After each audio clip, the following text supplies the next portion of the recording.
para deixar claro, hein? Vamos aos favoritos agora, mas para trazer para a galera, tá? Vasco e Atlético Paranaense, o Atlético Paranaense decide em casa. Atlético Mineiro e São Paulo, o Atlético Mineiro decide em casa. Flamengo e Bahia, o Flamengo decide em casa. Corinthians e Juventude, o Corinthians decide em casa. Tendo tudo à disposição agora, tanto os confrontos quanto os mandos de campo, vamos aos favoritos. E a galera pode participar, evidentemente. A gente estava aqui conjecturando perspectivas. Bianca, vou trazer você para a conversa. O VS já traz o palpite dele, mas vamos jogo a jogo, tá? Para começar, Vasco e Atlético Paranaense, o Atlético decidindo na Liga Arena contra o Vasco. Quem é o favorito a avançar para a semifinal, Bianca? É o Vasco.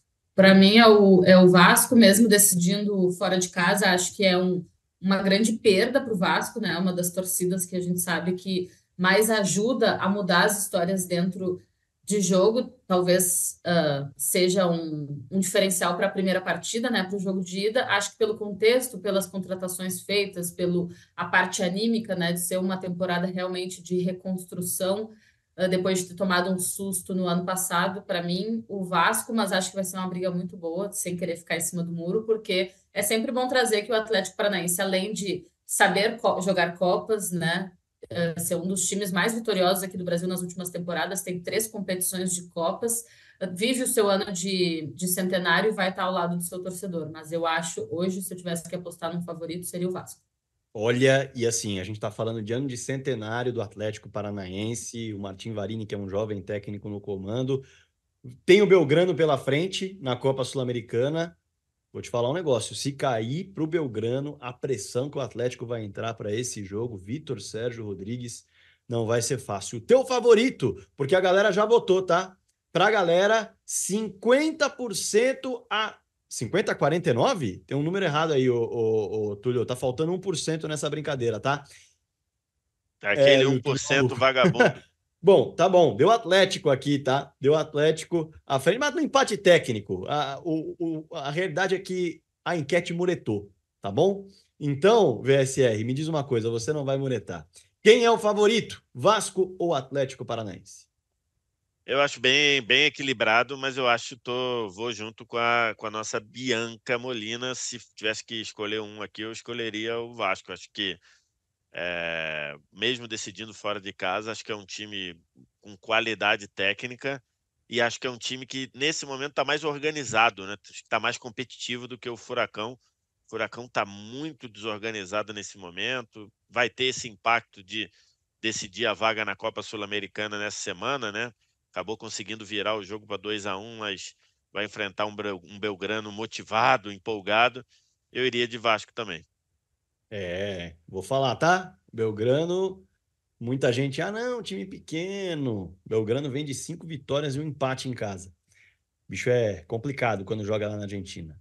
Vamos para o próximo confronto. O nosso Túlio maravilhoso avisou aqui que é 51 a 49 para o Atlético Paranaense como favorito para a galera do nosso chat.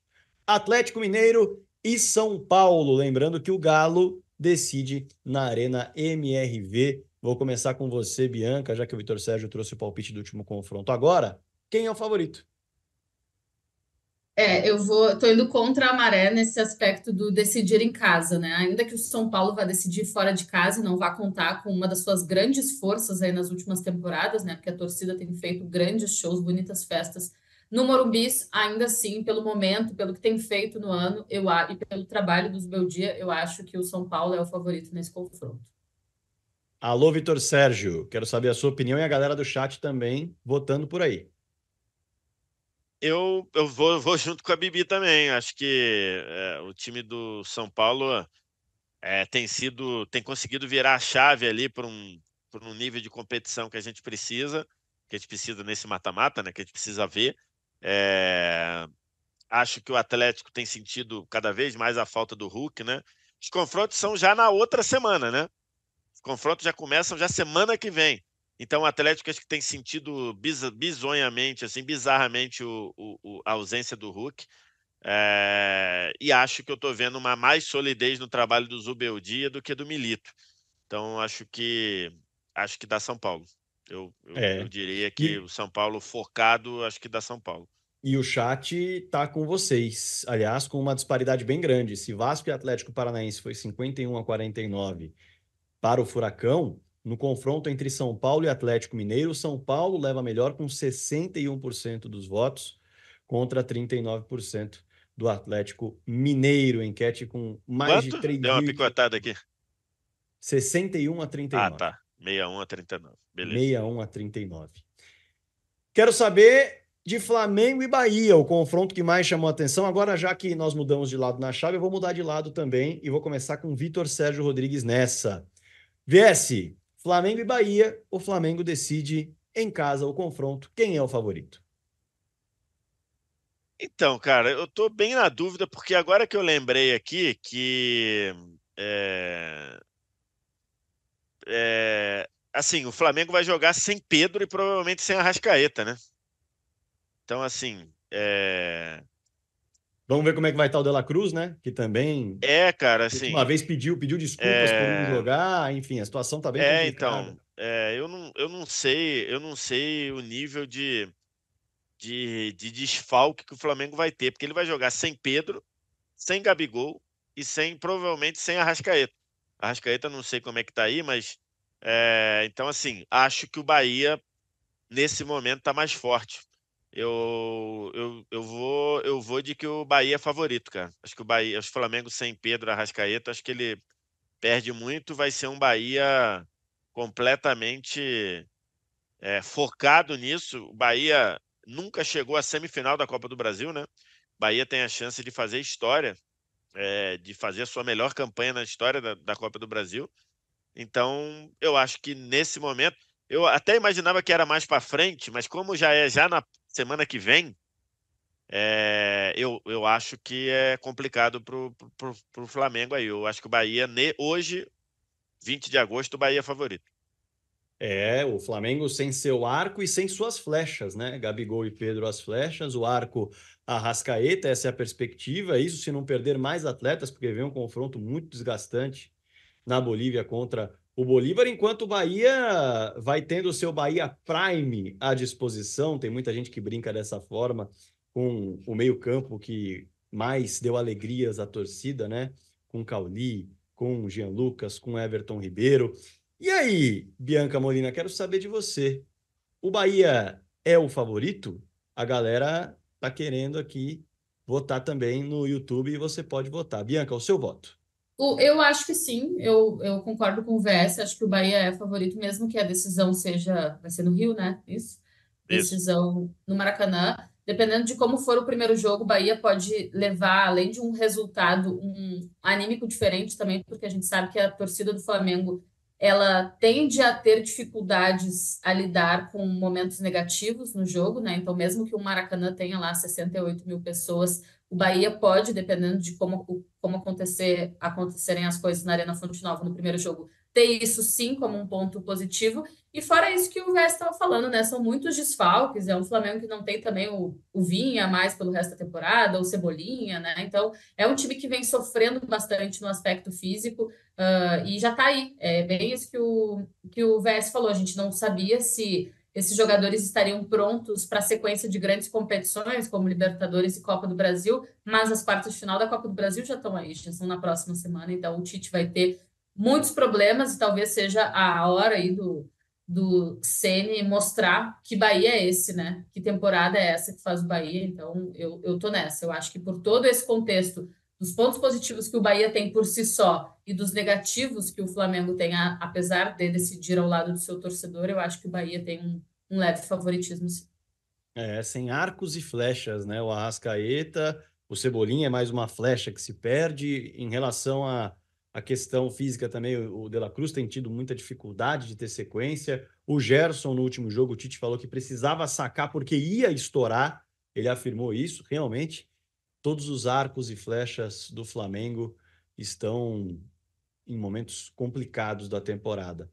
Olha só, A galera votou aqui e deu Bahia também, tá? 56% a 43%, mais de 3.700 votos. 56 a 44, perdão. E aí, claro, que eu pergunto para vocês o seguinte: quem passar desse confronto antes de mergulhar em Corinthians e Juventude é muito favorito a bater final? É muito favorito a chegar na final? Diz aí, vou começar com você, Bianca, que eu já vi você se manifestando aqui.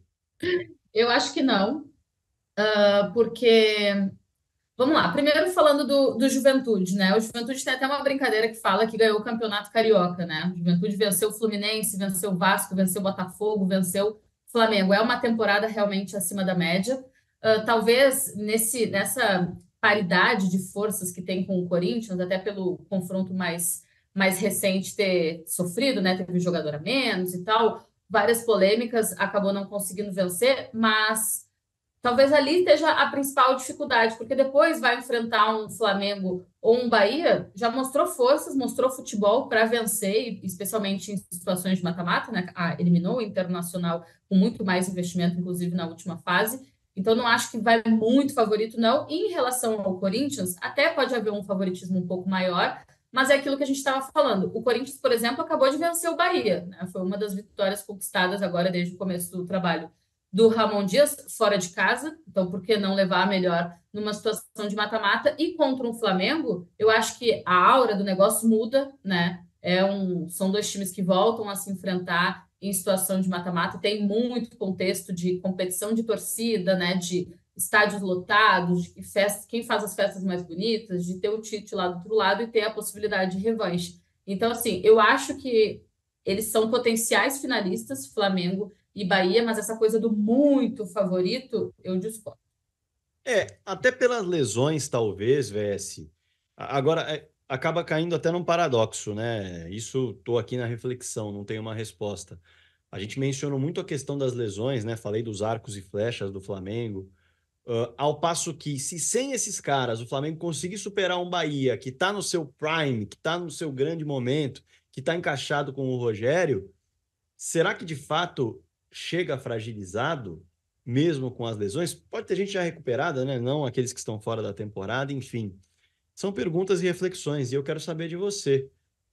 Quem avançar desse confronto é muito favorito? Ou talvez o Bahia é o único a ser considerado muito favorito, se avançar o Flamengo nem tanto pelas circunstâncias já citadas? Imaginando que o Flamengo não vá continuar com essa maré de lesões, né? Pode ser que continue, né? Trabalho mal feito. Se o trabalho for incompetente, pode ser que as lesões retornem. Mas considerando que o Flamengo está passando, neste momento, por problemas demais de lesão e que eles não continuem depois, então se o Flamengo passar do Bahia assim, quebrado, né? Entre aspas, eu acho que ele volta a ter muita força, né? Então acho que e assim, e a gente está falando do Bahia, mas o Flamengo, sem Pedro, sem Arrascaeta, sem Vinha, sem Cebolinha, eu acho que seria difícil passar contra qualquer um, tá? Seria difícil passar aqui contra qualquer um. Ainda mais um Flamengo que tem graves problemas para se defender.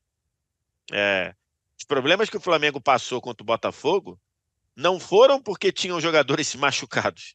Esses problemas o Flamengo tem tido ao longo da temporada, né? Talvez os jogadores machucados tenham feito falta para tentar buscar o resultado ou para tentar sair na frente. Mas os erros defensivos que o Flamengo teve contra o Botafogo, por exemplo, que foram muitos, eles existem ao longo da temporada com titulares, com reserva, com misto. Então, esse é um ponto. Se o Flamengo passar do Bahia e recuperar os jogadores que estão machucados, os que podem ser recuperados, né, considerando que Vinha e Cebolinha são lesões de temporada inteira, eu acho que o Flamengo volta a ser um time que vai brigar forte pelo título. A questão é que ele pega, só para você ter uma ideia, de todos que estão aí, ele pegou o melhor colocado, o time melhor colocado no Campeonato Brasileiro, que é o Bahia, quinto lugar, né? Então, assim, o melhor colocado dos que estão aí é o próprio Flamengo, quarto. O depois é o quinto, Bahia, e o Flamengo enfrenta. Então, por isso é que eu acho que o Flamengo não é favorito neste cenário. Mas se ele conseguir eliminar o Bahia, tendo a força do Maracanã no jogo de volta, tudo aquilo, e passar, eu acho que o Flamengo volta a ser um time considerável, porque a tendência é que ele tenha Pedro, tenha Arrascaeta, tenha Gabigol, tenha os reforços, acho que o Flamengo vai anunciar aqui a chegada do Michael, então você passa a ter um reforço. Então acho que é isso. Bora então para Corinthians e... Diga, Bianca. Desculpa, não, só para trazer uma coisinha para complementar, eu acho que a depender de quem passar e como passar, eu acho que o principal é isso. Como o Flamengo ou como o Bahia avançariam para uma eventual semifinal, acho que esse como pode elevá-los ao patamar de muito favoritos. É um Flamengo destroçado, mesmo assim fazendo grandes jogos, competitivos, segurando um Bahia. Talvez, putz, esse Flamengo aí mesmo com tantos problemas está forte, então é muito favorito. Ou é um Bahia dando show, já levando uma classificação encaminhada para o Maracanã, ou não se abatendo com mais de 60 mil flamenguistas, putz, esse aí já é o grande favorito desse lado. Eu acho que o como, qual dos dois vai avançar para a semifinal, pode ditar, sim, colocá-los eles aí num status de muito favorito, independentemente de Corinthians ou Juventude pela frente. E para mergulhar em Corinthians e Juventude, eu vou me permitir caçar aqui uma informação que Bonique Danello acaba de trazer na nossa comunicação interna, como bem disse o Vitor Sérgio. Michael está de volta ao Flamengo. Contrato assinado, 4 anos de vínculo, e a data de chegada dele ao Rio de Janeiro ainda está a definir, mas deve ser nos próximos dias. O Flamengo buscando novas flechas, já que as atuais estão machucadas. Michael é do Mengão. Corinthians e Juventude, para a gente mergulhar nesse confronto agora, o último de todos esses já comentados. Eu quero, evidentemente, a votação da galera, esse bastante equilibrado, né? Lembrando que o Corinthians, de um modo geral, tem utilizado nas Copas uma equipe mesclada, uma equipe com muitas reservas em campo, justamente pela situação complicada que vive no Campeonato Brasileiro. Já o Juventude está a 6 pontos da zona do rebaixamento. É uma distância razoável, desde que seja mantida. Se baixar para 3, o bicho já pega. Então, é uma margem, mas nem tanto. Quero saber de vocês. Vou começar agora. Não lembro quem foi o último que começou, então vou começar com quem está mais perto de mim na telinha aqui. Foi você? Então, vai na Bianca, que era justamente com quem eu ia começar. Corinthians e Juventude, Bianca, quem é o favorito a avançar para a semifinal? Olha, eu acho que o favorito é o Juventude, faz uma temporada melhor, com mais feitos, né, do que o Corinthians, e aí desde o campeonato estadual, quando eliminou o Internacional, chegou uma final, vendeu caro ali a derrota para o Grêmio na própria Copa do Brasil, no Campeonato Brasileiro, como bem disse o Vess, né, um time que sofreu 2 vezes com perda de técnico, o primeiro técnico fazendo o planejamento de pré-temporada, acabou indo para o São Paulo, o segundo treinador indo muito bem, obrigado, bem na Copa do Brasil, elimina um adversário que acaba trocando e vai justamente comandar o Internacional. Então, soube sofrer com tudo isso e mesmo assim está muito bem, com uma gordura importante aí para a zona de rebaixamento, né? Então, eu acho que o Juventude é o favorito. E também por esses pontos que tu trouxeste, é um Corinthians que, ao que tudo indica, vai seguir poupando nas Copas, né? Pelo menos enquanto não se vê livre dessa situação incômoda de Campeonato Brasileiro. Só para a gente ter uma ideia, o Corinthians, nesse momento, está dentro da zona de rebaixamento. Tem só mais um jogo antes desse início de disputa das quartas de final da Copa do Brasil. E o jogo é justamente contra o Fortaleza, uma das grandes sensações do Campeonato Brasileiro. E fora de casa, em Fortaleza. Então, a chance do Corinthians começar o mata-mata dentro da zona de rebaixamento é grande. É uma chance matematicamente bem viável, inclusive, né? Bem palpável. Então, o que eleva a possibilidade de termos o Ramon Dias poupando, pelo menos no primeiro jogo, né? Nesse jogo no Rio Grande do Sul, o que deixa, eu acho, um pouco mais do Juventude com essa sensação, para mim, de favoritismo. Pois é, VS, Juventude, que é um belo mandante, inclusive, né? Começou melhor e até acabou vendendo alguns mandos no Campeonato Brasileiro e por isso perdeu algumas possibilidades de vitória como mandante, né? Mas é um mandante muito forte. E aí eu quero saber de você. A galera já votou e a votação deu Juventude favorito, 61% para o Ju, 39% para o Timão. A distância é essa mesmo, VS? O Juventude é muito favorito diante do Corinthians, lembrando que o Timão define a Neoquímica Arena. Eu acho que não. Eu acho que, para mim, o favorito é o Corinthians. Acho que o fato de decidir na Neoquímica Arena, acho que faz uma força do Corinthians, que tem jogado bem as Copas, né? Acho que tem tem funcionado bem nas Copas. Não sei em que nível o fato de estar apertado no Campeonato Brasileiro vá contribuir para isso, mas acho que o Corinthians vai chegar como favorito, com um elenco mais encorpado, funcionando melhor, contra um Juventude que acho que vai ter muita dificuldade no jogo da Neoquímica Arena. Então, por mais que eu mesmo tenha falado aqui que o Juventude ganhou um e empatou o outro no Campeonato Brasileiro, né, que se fosse num duelo passaria, eu acho que o Corinthians, por decidir em casa, é favorito.